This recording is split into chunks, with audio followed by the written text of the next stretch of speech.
আমি এখানে গজল বলছি, এখান থেকে বাড়ি পর্যন্ত ফিরে যাব তার কোনো গ্যারেন্টি আছে? রাস্তায় আমার মৃত্যু হয়ে যেতে পারে, আমি ইন্তেকাল হয়ে যেতে পারি, আমি বাড়ি পর্যন্ত না পৌঁছাতে পারি। আপনারা হয়তো শুনবেন যে ছেলেটা দাঁড়িয়ে দাঁড়িয়ে গজল বলছিল সে আজ আর বেঁচে নাই।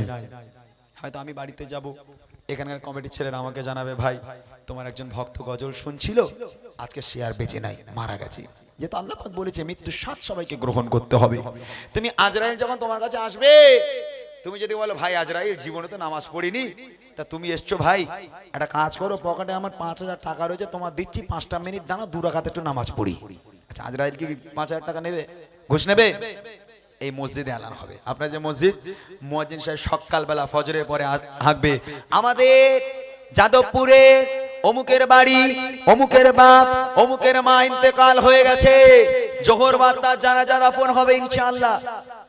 মসজিদ এলান হয়ে গেল, চতুর্দিকের মানুষ দেখতে আসবে আপনাকে।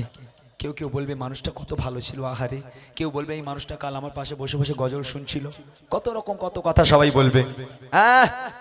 আপনার মৃত্যু হয়ে যাবে, প্রথম আপনার নামটাকে কেড়ে নেওয়া হবে, তখন বলবে না যে কুদ্দুস আলী কোথায়, বলবে লাশ কোথায় ভাই, লাশ কোথায়। তখন কুদ্দুস আলী, রমজান আলী এইসব আর বলবে না, লাশ কোথায় রেখেছে। কবর, কবরের ভয় করতে হবে। মৃত্যুর পরে যে আমরা কবরে যাব, কি নিয়ে যাব, কি জবাব দেব? ছোট্ট করে শোনাই, একটু মন দিয়ে শুনে, তারপর ইনশাআল্লাহ শেষের দিকে যাব। কবর কি জিনিস কবি লিখছে, শুনবেন।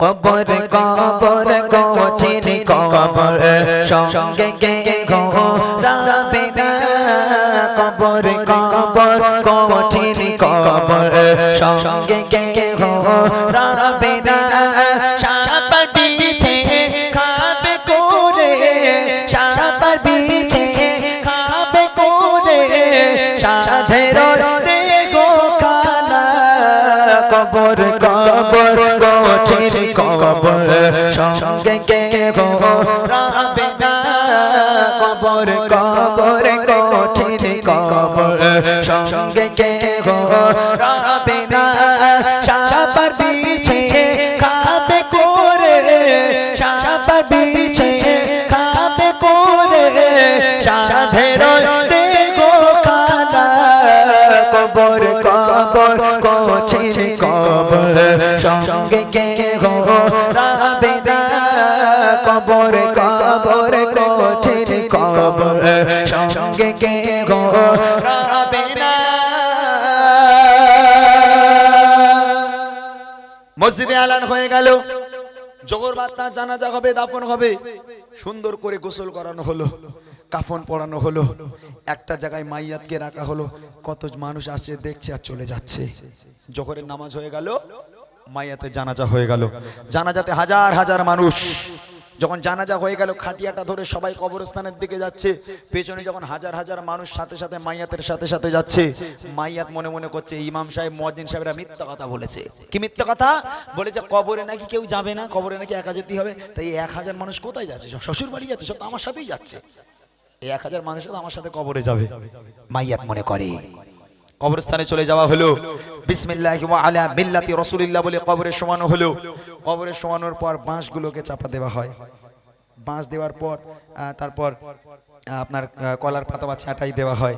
তখন সে ব্যক্তি মনে করে, ইস এতগুলো মানুষ সব উপরে আর আমি একা নিচে, হায় হায়। তখন আস্তে আস্তে মাইয়াতের মন খারাপ হতে লাগে। তারপর দেখেন কবি লিখছে, মসজিদে এলান হবে, জোহরেতে জানাজা, জোহরেতে জানাজা, সারা জীবন আয়েশ আরামে করেছো নামাজ কাজা, করেছো নামাজ কাজা, কি যে উপায় হবে তোমার, কি যে উপায় হবে তোমার, তওবা করা হলো না, কবর কবর কঠিন কবর সঙ্গে কে ঘোরাবে না, কবর কবর কঠিন কবর সঙ্গে কে ঘোরাবে না, সাপার বিছে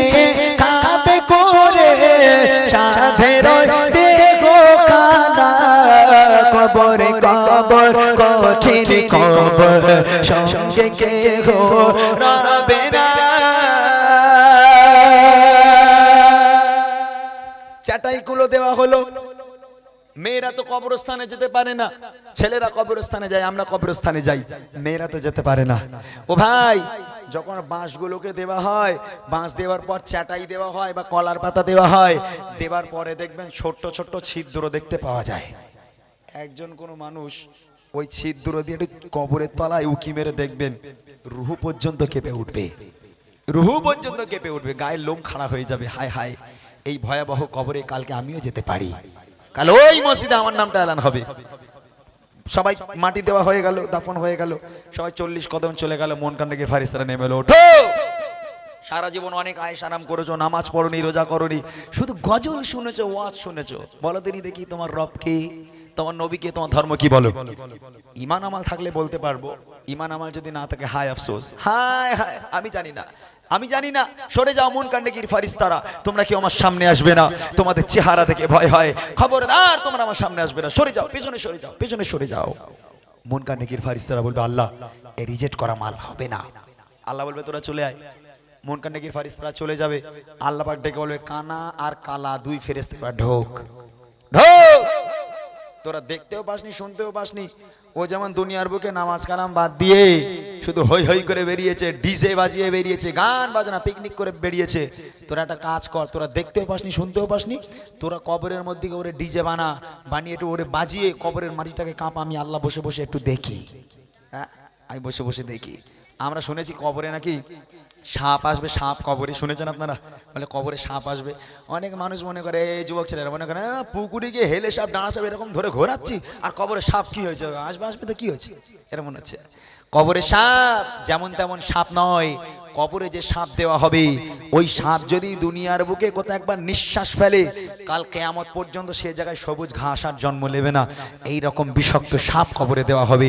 সতর্ক হয়ে যাও, পরিবর্তন করো নিজেকে, নামাজ পড়ো, রোজা রাখো, আল্লাহর কাছে ক্ষমা চেয়ে নাও, যেহেতু মৃত্যু খুব কাছে। যখন তোমার মরণ এসে যাবে, তখন তুমি আর তওবা করার সুযোগ পাবে না। শেষ কথা কবি লিখছে, মন কারণে কে ফারিস্তারা আসবে যখন কবরে, আসবে যখন কবরে, করবে তখন তোমায় সওয়াল, জবাব দেবে কি করে, জবাব দেবে কি করে, না পারিলে সওয়াল জবাব, না পারিলে সওয়াল জবাব কি হবে ভেবে দেখো না। কবর কবর কোছে কবর, সঙ্গে কেহ রবে না।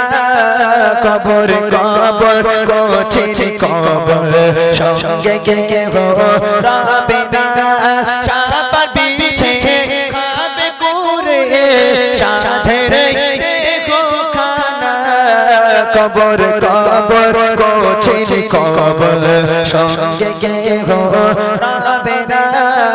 কবর কবর কোছে কবর, সঙ্গে কেহ রবে না। কবর কবর কোছে কবর, সঙ্গে কেহ